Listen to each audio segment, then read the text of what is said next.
Today is January 10th, 2023. This is my 190th episode for C++ 17 2023. 20th episode for vector calculus, line integral 3. Understanding line integral forms. In my previous episode, I said line integrals may look very challenging for newcomers to vector calculus. There are three kinds of line integrals. I would say three forms of line integrals, but all of them are essentially a single form. In my previous episode, I listed three forms of line integral. All in all, we need curve. This curve should be represented as a position vector. Representing curves as a position vector is called the parameterization process. The theory behind the line integral itself is very simple and straightforward. The real problem is how to evaluate line integrals. But once you understand how to represent curve into position vector, all three forms are identical. I said all our curves should be represented as a position vector r. So the trajectory of the position vector r over t forms our curves in the line integrals. We will meet line integrals in the complex analysis again. That is, once you understand line integrals, the complex analysis can be much easier. And understanding Laurentz series is just a piece of cake. It should be spelled Laurentz series. Now, in the first form, ds represent magnitude of vector dt. Please note, dt is the difference of time. So, dt is always greater than 0. dt cannot be 0 upon the definition of limit. Magnitude of velocity is always greater than 0 or equal to 0. Now let's move on to the second form.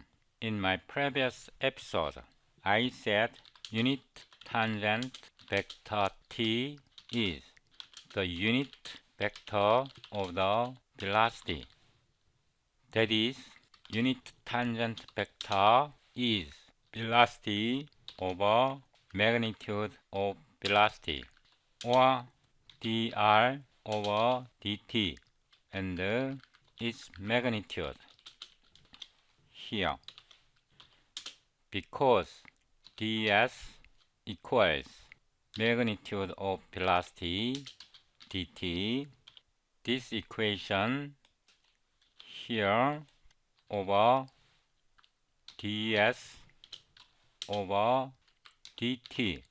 Instead of magnitude of velocity, we replaced ds over dt because this is magnitude of velocity.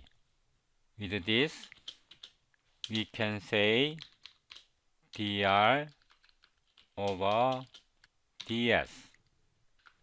I'm saying that unit tangent vector equals dr over ds. Here, ds is scalar quantity. dr is vector quantity. dr is vector quantity. ds is scalar quantity. From this, dr equals t ds. If we substitute t ds for dr, this equation becomes integral over curve C f x y z dot. We substitute dr with tds. It is dot tds. Now it becomes int c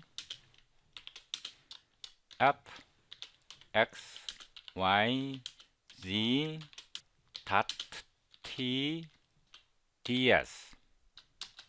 If we let f x y z, this is scalar function equal to f x y z dot t, then this equation becomes int c f x y z ds. That is, this form of line integral is equivalent to this form. This form is first form. So second form of line integral is equivalent to first form, as I explained here. Now let's move on to the third form. V equals dr over dt or dx over dt I plus dy over dt j plus dz over dt k. I will copy paste. From this I will delete b, then dt we multiply dt and dt to both sides of this equation. Then dr equals dxi plus dyj plus dzk. Now let f x y z in vector form fx I plus fy z plus fz k. We represented fxyz, this is vector function, here as its component. In some book, this component also represented mi plus nj plus pk. Now f x y z dot dr becomes this vector for fxyz dot dr. Then it becomes fx dx plus fy dy plus fz dz. So this integral is equivalent to int c fx fy fz dot dr. This integral is the second form. So line integral form 1, line integral form 2, line integral form 3 all are the same expression. In this case, f(x,y,z) is a scalar function which is called potential function or density function.